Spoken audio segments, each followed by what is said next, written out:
Provavelmente esse vídeo vai ficar com alguns ruídos externos. O microfone que eu usei nos primeiros vídeos era muito ruim. E esse daqui é tão potente que dá pra escutar até os passarinhos. Eu reparei nos testes que eu fiz. Enfim, meu nome é Camila Borges, eu sou autista, sou psicóloga. E hoje eu vou falar sobre sexualidade. Esse é um tema muito delicado, porque a sexualidade de uma forma geral, na sociedade típica, já é um tabu. Já tem muitas formas de ver e de interpretar essas questões. Aí também tem muitos preconceitos. Então, imagina esse tema relacionado a pessoas autistas e com deficiências de modo geral. É bem mais delicado. E geralmente as pessoas veem a sexualidade como o ato sexual, mas esse conceito é muito mais abrangente, que vai desde relações afetivas, a orientação sexual, identidade de gênero, forma de se perceber no mundo, forma de se expressar. Então a sexualidade acaba sendo a junção de todas essas formas de se expressar e não se reduz ao órgão genital. A sexualidade ela pode ser expressada de várias formas, tanto a forma que você se veste, se identifica e se relaciona com outra pessoa, como nas práticas a fim de obter algum prazer. Não necessariamente esse tipo de expressão vai precisar de uma outra pessoa. E a sexualidade pode ser uma questão social, que pode haver uma interação social entre duas ou mais pessoas, e como também ela pode ser individual. E então, em relação à orientação sexual, por exemplo, podem ser homossexuais, heterossexuais, ou até mesmo assexuais e não tem interesse nenhum em práticas sexuais e relações afetivas. Mas isso é tão variável que não dá para dizer apenas uma forma. Pode ter pessoas assexuais que não gostam do ato sexual, mas que gostam de um contato afetivo com um par.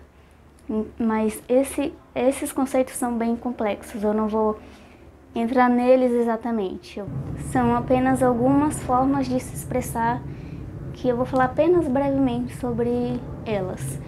E a pessoa com deficiência de qualquer tipo, ela dificilmente vai ter uma educação sexual. Dificilmente nas escolas vai ter algo especificamente para lidar com esse tema. Pessoas com deficiência, elas não têm oportunidade de terem acesso a instruções sobre sexualidade e as mudanças que ocorrem no corpo e no comportamento.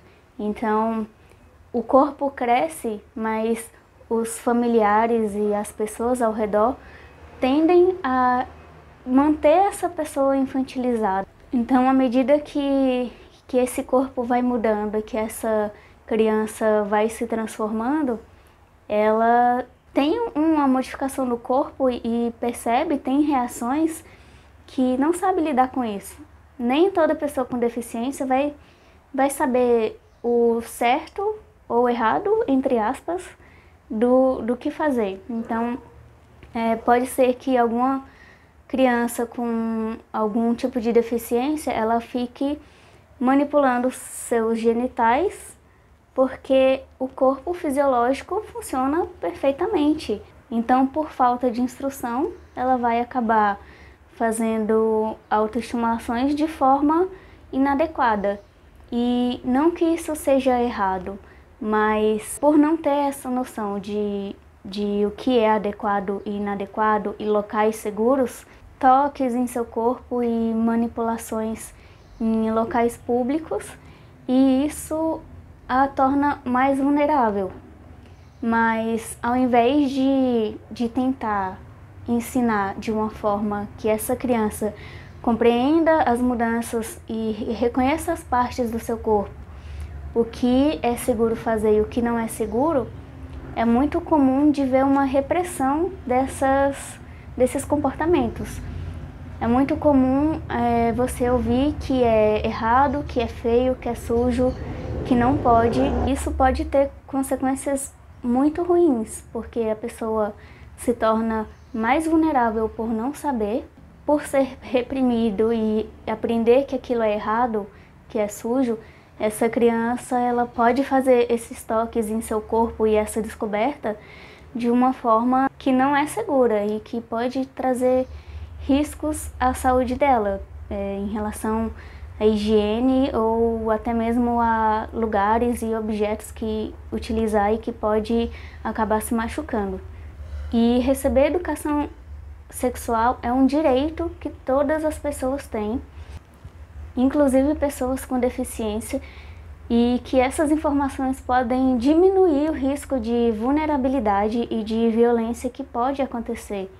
Estudos apontam que professores não têm um domínio teórico para auxiliarem na educação sexual de pessoas com deficiência. Os pais e a sociedade tendem a achar que a pessoa com deficiência, ela não tem desejos, não tem necessidades e não sentem. Mas o corpo funciona perfeitamente. E essa proteção exagerada em cima dessa pessoa com deficiência é uma forma de torná-la muito vulnerável. A falta de orientação e de instrução à educação sexual, ela aumenta a probabilidade de tornar a pessoa mais ingênua e infantilizada, fazendo com que ela não tenha autonomia e conhecimento ao próprio corpo. Esse tema sexualidade é um tabu em diversos contextos, então abranger para pessoas com deficiência e que têm alguma vulnerabilidade é extremamente importante para que a pessoa tenha autonomia e conhecimento a respeito do que acontece com ela. Mesmo a pessoa com deficiência intelectual, se ela for receber instruções adequadas, ela pode ter um pouco de noção do que é feito com ela. Por exemplo, em uma situação de abuso, ela ter a noção de que a outra pessoa não pode tocar no corpo dela, a não ser que seja um cuidador que esteja auxiliando em sua higiene pessoal ou ajudando a se vestir ou alguma coisa assim.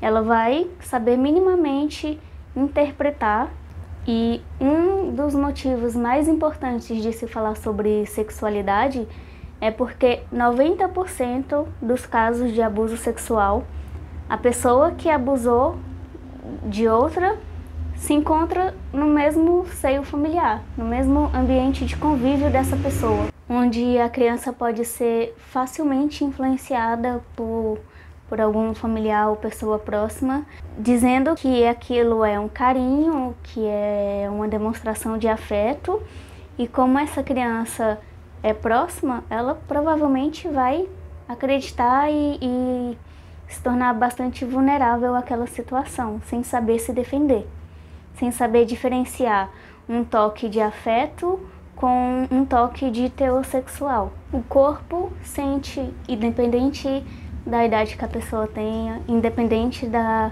limitação, independente do tipo de deficiência que essa pessoa tenha, seja intelectual, física, autismo, qualquer outro tipo, o que realmente é perigoso é a gente não educar essas pessoas, não orientar sobre uma educação sexual de forma segura em um local apropriado. Reprimir é uma forma de deixar essa pessoa mais vulnerável a tipo de agressões e abusos sexuais. E esse vídeo, ele provavelmente não ficou tão bom porque tá muito barulho, e aí eu tive que parar várias vezes porque motoqueiros ficaram passando ali fora e fazendo muito barulho e ia atrapalhar escutar. É isso, eu espero que dê para entender minimamente. Com certeza não ficou nem perto do que eu queria, mas a mensagem principal eu acho que eu consegui passar. Então é isso e até o próximo vídeo. Até mais!